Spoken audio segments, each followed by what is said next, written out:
नमस्कार दोस्तों, स्वागत है आपका कंसेप्ट नर्सिंग क्लासेस में। आज की क्लास में आरआरबी नर्सिंग सुपरिंटेंडेंट एग्जाम को ध्यान में रखते हुए पुनः एक बार आप सभी लोगों की डिमांड पर RRB staff nurse previous year का पेपर सॉल्व करेंगे। यह question paper original RRB staff nurse का जो एग्जाम हुआ था 21 जुलाई 2019 उसका शिफ्ट फर्स्ट का पेपर है। इसलिए सभी जितने भी नर्सिंग एग्जाम आपके होने वाले हैं उन सभी के लिए ये बहुत हेल्पफुल होगा। तो क्वेश्चन नंबर 1 देखते हैं। What are the immediate side effects of electroconvulsive therapy? विद्युत आक्षेपी चिकित्सा का तात्कालिक दुष्प्रभाव क्या है? तो ईसीटी का जो तात्कालिक दुष्प्रभाव साइड इफेक्ट पूछा गया है इमीडिएट, जैसे कि किसी को ईसीटी दी गई है तो अभी कुछ ही समय में उसको क्या साइड इफेक्ट होगा।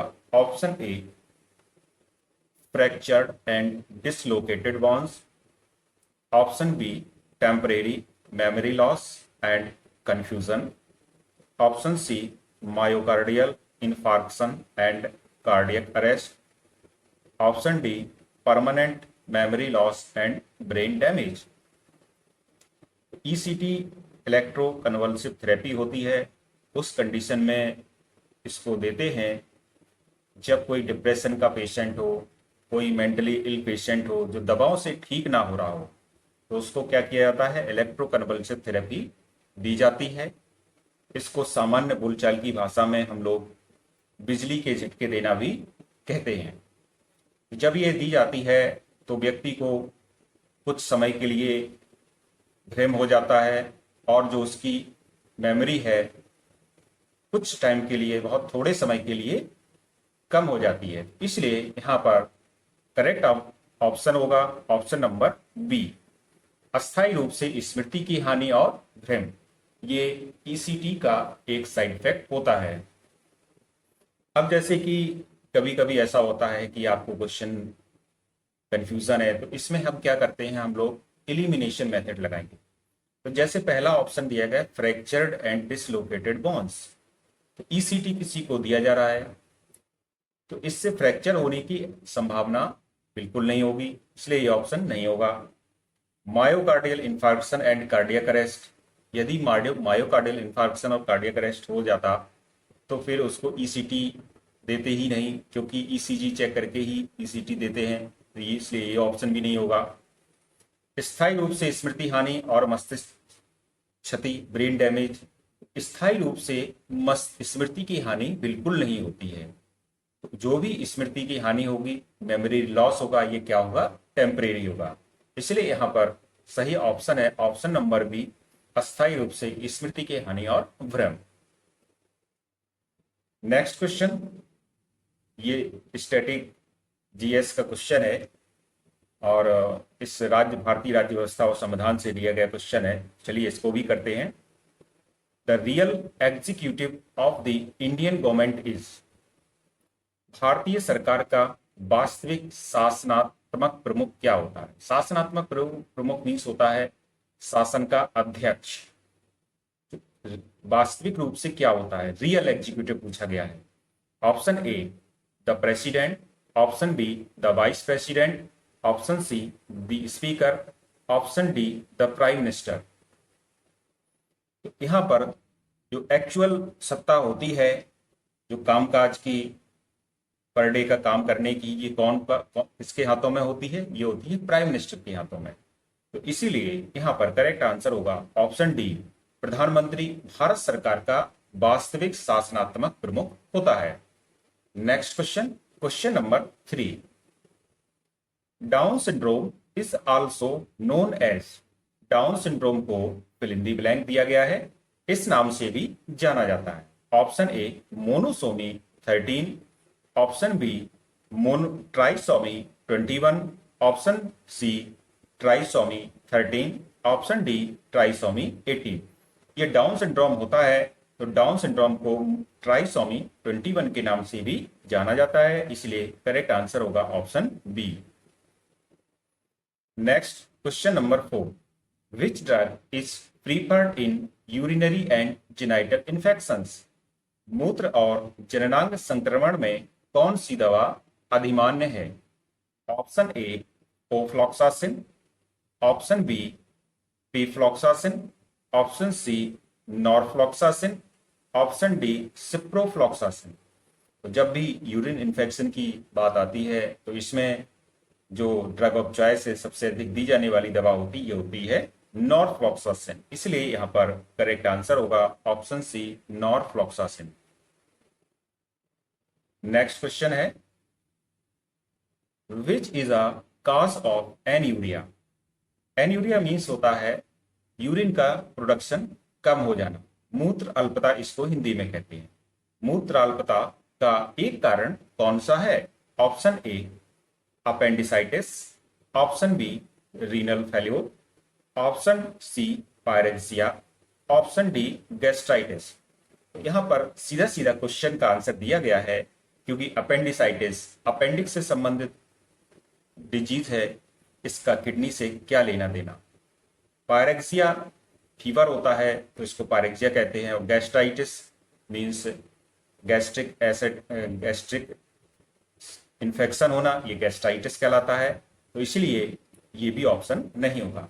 अब किडनी का काम होता है ब्लड को फिल्टर करके मूत्र का यूरिन का प्रोडक्शन करना।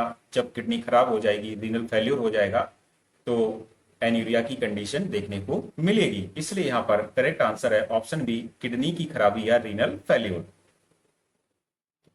Next question, which AV block is also referred to as Mobius second?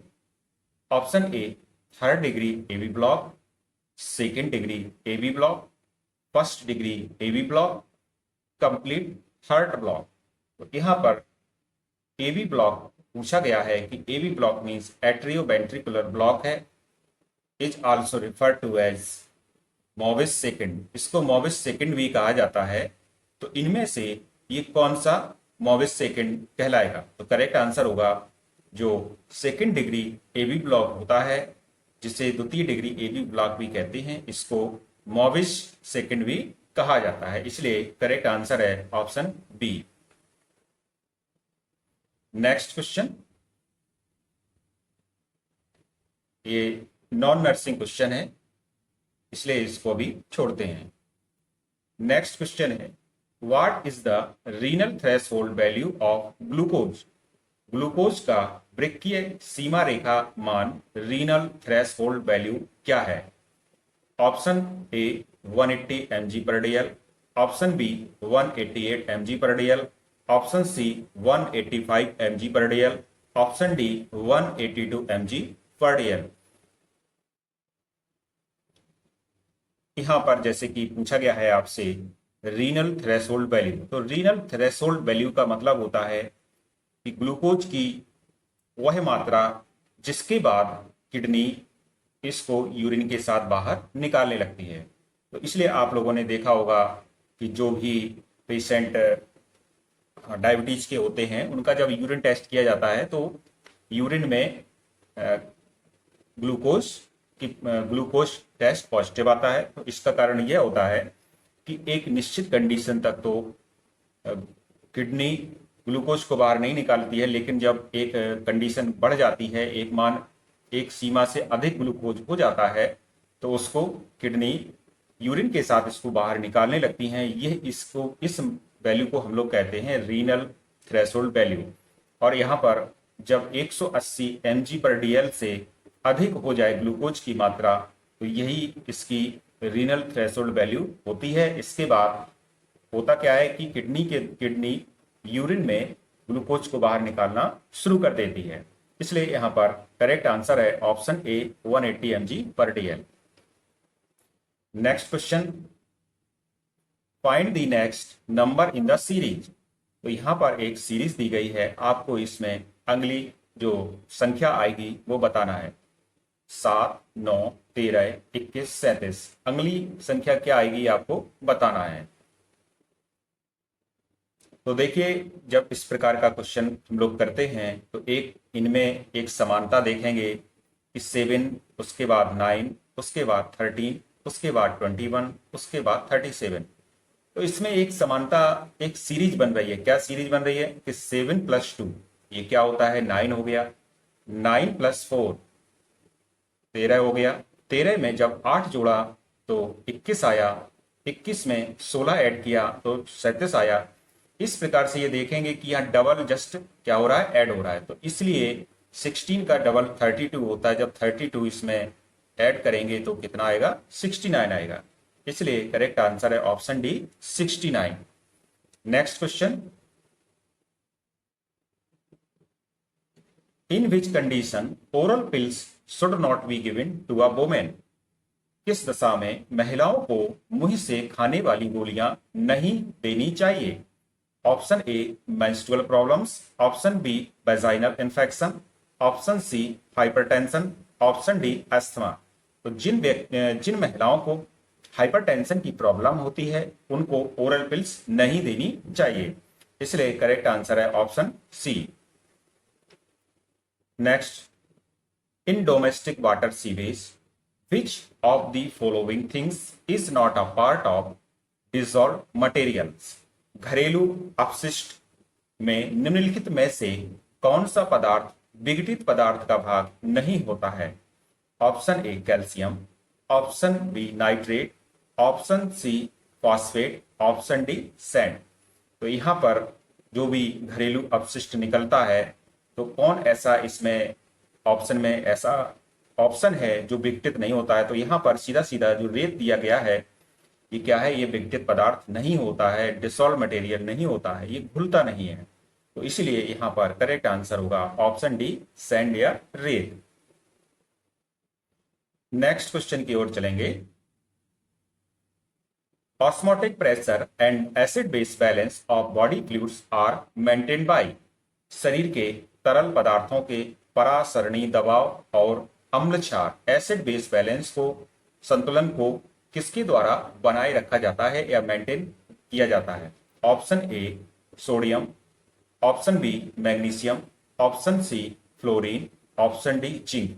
तो यहाँ पर जो सोडियम होता है बहुत ही इंपॉर्टेंट सब्सटेंस होता है हमारे शरीर का, जो कि एसिड बेस बैलेंस बनाने के लिए बहुत आवश्यक है। इसलिए करेक्ट आंसर होगा option A sodium. Next question,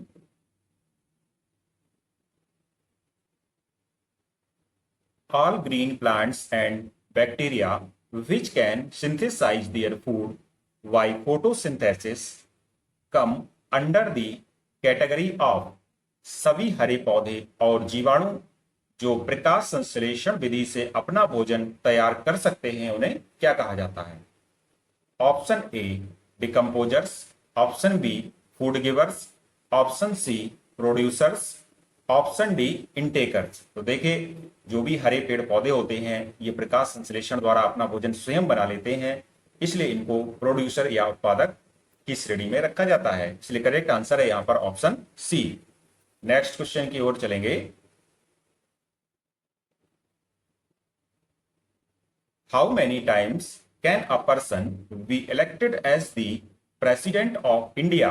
किसी व्यक्ति को कितनी बार भारत के राष्ट्रपति के रूप में निर्वाचित किया जा सकता है। Option A any number of times, कितनी भी बार, ऑप्शन बी केवल 5 बार, ऑप्शन सी केवल 2 बार, ऑप्शन डी केवल 1 बार। तो करेक्ट आंसर होगा किसी भी व्यक्ति को भारत के राष्ट्रपति के रूप में आप कितनी भी बार निर्वाचित कर सकते हैं। इसलिए यहां पर करेक्ट आंसर है option A. Next question,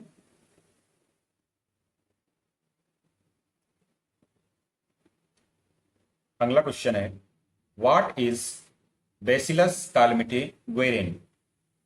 BCG क्या है। Option A immunoglobulin, option B toxoid, option C killed vaccine, option D live attenuated vaccine. तो बीसीजी क्या होता है, एक जीवित टीका होता है। इसलिए correct answer is option D live attenuated vaccine. Next question, which structures act as a wires of a telephone in the body। शरीर में कौन सी संरचना टेलीफोन के तार जैसा काम करती है। Option A veins, option B nerves, option C muscles, option D arteries. तो यहाँ पर आपको बताना है कि जो टेलीफोन की वायर्स होती हैं ये जिस प्रकार से कम्युनिकेशन का कार्य करती हैं, डाटा का ट्रांसफर करती हैं, तो वही कार्य हमारे शरीर में नर्व्स का कार्य होता है, कम्युनिकेशन का काम करना, डेटा का ट्रांसफर करना, आदान प्रदान करना। तो ये करेक्ट आंसर है option B nerves. Next question, life threatening condition due to rapid loss of blood और body fluids is known as. रक्त या शरीर के तरल पदार्थों के तेजी से नुकसान के कारण जीवन के लिए खतरा होने वाली स्थिति को किस रूप में जाना जाता है? Option A anaphylactic shock, option B septic shock, option C neurogenic shock, option D hypovolemic shock. तो यहाँ पर एक लाइफ थ्रेटनिंग कंडीशन यहाँ पर पैदा हो रही है। एक व्यक्ति का फ्लूइड अचानक कम हो गया, तो फ्लूइड में जैसे कि ब्लड भी कम हो गया है या बार बार उसको दस्त लगने के कारण शरीर से बहुत अधिक मात्रा में फ्लूइड निकल जाता है, तो इसको क्या बोला जाता है? Hypovolaemic shock. शरीर में फ्लूइड की कमी होना हाइपोवॉल्यूमिक शॉक का लक्षण होता है, इसलिए करेक्ट आंसर है ऑप्शन डी। नेक्स्ट क्वेश्चन की ओर चलेंगे। Which is a macro mineral that the body needs to work properly. शरीर को ठीक से काम करने के लिए कौन सा स्थूल खनिज मैक्रो मिनरल आवश्यक होता है? देखिए, मिनरल्स दो प्रकार के होते हैं, micro and macro. Micro means होता है जिसकी हमारे शरीर को आवश्यकता कम मात्रा में है, और मैक्रो मीन्स होता है जिसकी आवश्यकता हमारे शरीर को अधिक मात्रा में पड़ती है, उसको मैक्रो मिनरल बोला जाता है। अब यहाँ पर जो ऑप्शन ए दिया है लेड, सीसा, ये तो पॉइजनिंग का कारण बनता है, इसलिए ये आंसर बिल्कुल नहीं होगा। सेकंड ऑप्शन पर चलेंगे, कैल्शियम, और थर्ड है गोल्ड और सिल्वर। देखिए, ये जो कैल्शियम है ये हमारे शरीर के लिए एक मैक्रो मिनरल है, हमारे शरीर के लिए अधिक मात्रा में आवश्यक होता है in comparison to micro minerals, इसलिए यहां पर करेक्ट आंसर है option B. Next, pyridoxine is otherwise called as. Pyridoxine को इस नाम से भी जाना जाता है। Option A vitamin B12, B vitamin B1, C vitamin बी2, D vitamin B6. Correct answer is option D, vitamin B6 को पायरिडॉक्सिन के नाम से भी जाना जाता है। विटामिन बी12 साइनोकोबालामिन होता है, विटामिन बी1 थायमिन होता है, और विटामिन बी2 राइबोफ्लेविन होता है। Next question,